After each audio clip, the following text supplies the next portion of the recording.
नमस्कार दोस्तों, स्वागत है आप सभी का आपके अपने यूट्यूब चैनल रिटेल अड्डा में। अगर चैनल पे नए हैं तो सब्सक्राइब कर लें और बेल आइकन को प्रेस कर दें ताकि वीडियो की नोटिफिकेशन आप तक पहुंचती रहे। तो देख लेते हैं फिनो पेमेंट्स बैंक लिमिटेड। इसका आईपीओ आया था अराउंड 2021 के आखिरी में और अभी इसका प्राइस जो देख सकते हैं, जो आईपीओ प्राइस था उससे काफ़ी कम हो चुका है, ऑलमोस्ट आधा हो चुका है। तो क्या करना चाहिए इसमें, इसके फाइनेंशियल देखेंगे क्योंकि चार्ट पे कुछ ज़्यादा है नहीं, तो इसके फाइनेंशियल देख के ही अंदाज़ा लगाने की कोशिश करेंगे कि कंपनी की सेहत कैसी है, कंपनी अच्छी फंडामेंटल वाली है कि नहीं है। अगर नहीं होगी तो बिल्कुल एग्जिट मारने में कोई भी हिचकिचाना नहीं चाहिए, इसमें हर रैली में एग्जिट मार के चल सकते हैं। तो चार्ट पे क्या लग रहा है, चार्ट पे देखिए कुछ खास हिस्ट्री है नहीं, लेकिन 368 का एक इसने कोशिश की थी होल्ड करने की। कहाँ पे आप देख सकते हैं, जैसे ही लिस्टिंग हुई उसके कुछ 2-3 दिन बाद यहीं सपोर्ट लिया, फिर वहाँ से बढ़ा, फिर धीरे धीरे यहीं पे एक बार फिर सपोर्ट लिया, फिर यहाँ पे जब तीसरी बार आया तो उसको सस्टेन नहीं कर पाया और ब्रेक डाउन देने के बाद फिर से नीचे आ गया। तो नीचे भी देखिए एक सडन स्लंप आया। उसके बाद अगर हम देखें ये वाला कैंडल, तो ये अराउंड इसका लो जो है 210 का दिखा रहा है। तो 210 का लो बहुत ही पैनिक लो था और इसमें वॉल्यूम भी कुछ खास थे नहीं, तो इसलिए वो इसमें कह सकते हैं वॉल्यूम कम थे और इसमें ऑर्डर बुक में कम वॉल्यूम होने की वजह से ये पैनिक लो बन गया।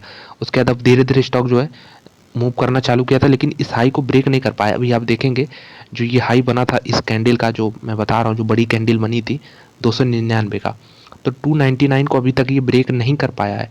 अब जब तक ब्रेक नहीं कर पाता, देखिए उसमें कोई ट्रेंड का चेंज का साइन नहीं मिल रहा है इसको, और फिर से ये नीचे की साइड में आ रहा है। तो 210 आ सकता है क्या? बिल्कुल आ सकता है, जब तक ये 299 को ब्रेक नहीं करता। अभी 251 250 के आसपास है।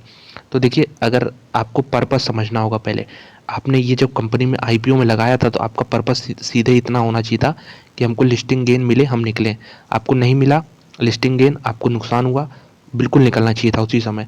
इसमें कोई दूसरी सोच भी नहीं रखनी चाहिए कि बिल्कुल हम स्टॉक प्राइस नीचे आ गया लिस्टिंग दिन के आज आसपास, तो आज बिल्कुल हम इसमें कुछ दिन बाद रिकवरी लेके निकल लेंगे। तो देखिए उसके चांसेस बहुत कम होते हैं। अब जो कंपनियां देखिए इतनी सडन गिरावट होती है, आप सिर्फ अपना पर्पस क्लियर रखिए कि आपको करना क्या है। अगर उसके बाद भी ये बढ़ जाता है तो भी आपको अफसोस नहीं होना चाहिए था।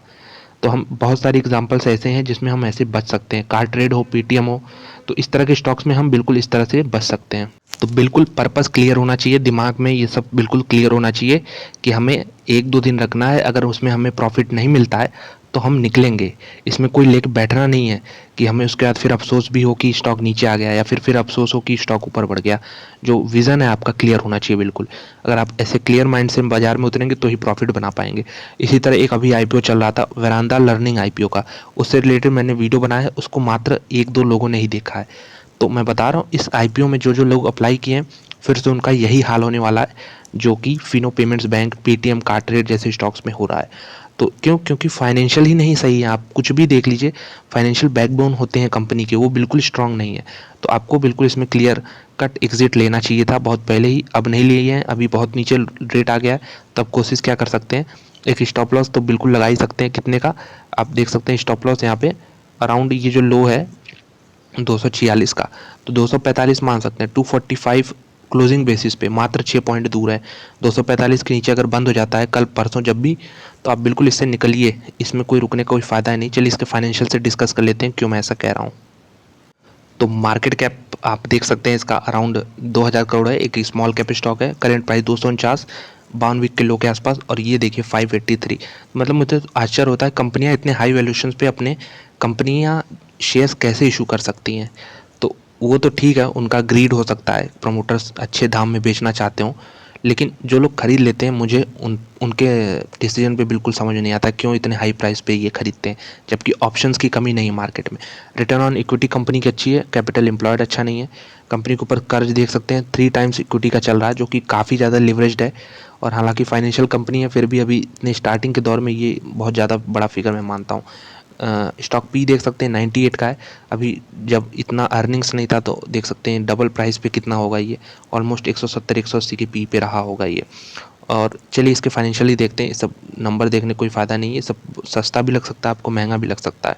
सबसे पहले इसके हम सेल्स पे देखते हैं। रेवेन्यू मतलब इंटरेस्ट से इनकम कितना हो रहा है। आप विश्वास करेंगे ये 2000 करोड़ की कंपनी है, 4 करोड़, 5 करोड़, 5 करोड़, 6 करोड़, 7 करोड़, दिसंबर में चलिए इम्प्रूव किए 10 करोड़। मतलब 2000 की कंपनी है और ये टॉप लाइन में मात्र 10 करोड़ के फिगर्स शो कर रहे हैं। चलिए फिगर्स शो कर रहे हैं तो प्रॉफिट कितना शो कर रहे हैं, प्रॉफिट कुछ नहीं है, आप देख सकते हैं 2 करोड़, 5 करोड़, 7 करोड़, 3 करोड़, 8, फिर 14 करोड़ तो उन्होंने शो किया, लेकिन ऑपरेशन से क्या शो किया? आप फाइनेंसिंग प्रॉफिट देखिए ज़रा, 251 करोड़ का लॉस हो रहा है यहाँ पे, जो कि मेन होता है। आप यहाँ देख सकते हैं सारे फिगर। तो बहुत ही इसमें आपको बारीकी से हर चीज़ समझना चाहिए था कि इसमें कंपनी जो नेट प्रॉफिट शो करके बिल्कुल स्टॉक पी दिख जाएगा आपको और प्रॉफिट दिख जाएगा, ग्रीन दिख जाएगा, लेकिन जो असली वैल्यू है वो कहाँ से आ रहा है? अदर इनकम से इनका प्रॉफिट जुड़ रहा है। अदर इनकम से कब तक जुड़ता रहेगा, कहाँ से सोर्स है, पता नहीं है, ये कोई नहीं जानता। इसको और डिटेल में आप पढ़ेंगे इनके रिपोर्ट में तो पता चल पाएगा। लेकिन जो मेन बिजनेस है उससे तो प्रॉफिट जनरेट होना चाहिए, उससे कहीं दूर दूर तक भी प्रॉफिट से कोई रिश्ता नहीं है।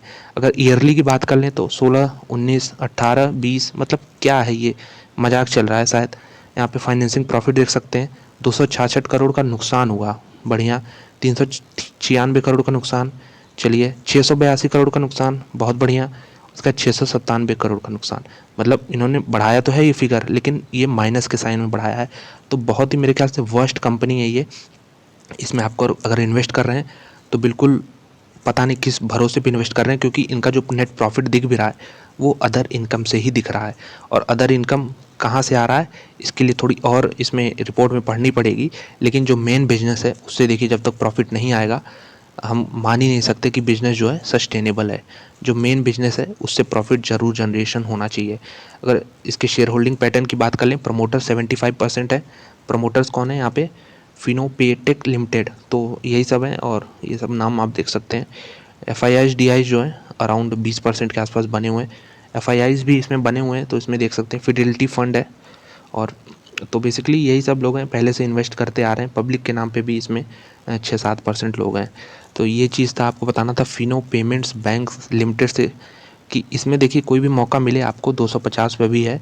अगर आपको एक झटके में 300 के आसपास रेट मिलता है, फिर 320 मिलता है, तो आप ये अप्रोच अपना सकते हैं कि छोटी छोटी क्वांटिटी जो है एग्जिट करते रहते हैं। ये नहीं कि आप एक साथ ही बेच दिए, थोड़ा थोड़ा अमाउंट आप एग्जिट करके इससे निकल सकते हैं। इससे अच्छी काफ़ी कंपनियां हैं। आप इस चैनल पे बने रहेंगे तो आपको सारी कंपनियां का, अच्छी कंपनियों के बारे में आपको डिटेल मिलता रहेगा। तो ये बताना था आपको फिनो पेमेंट्स बैंक से रिलेटेड। वीडियो देखने के लिए धन्यवाद। अच्छी लगी तो एक लाइक कर दें, चैनल पे ने सब्सक्राइब कर दें। मिलते हैं आपसे अगली वीडियो में, धन्यवाद।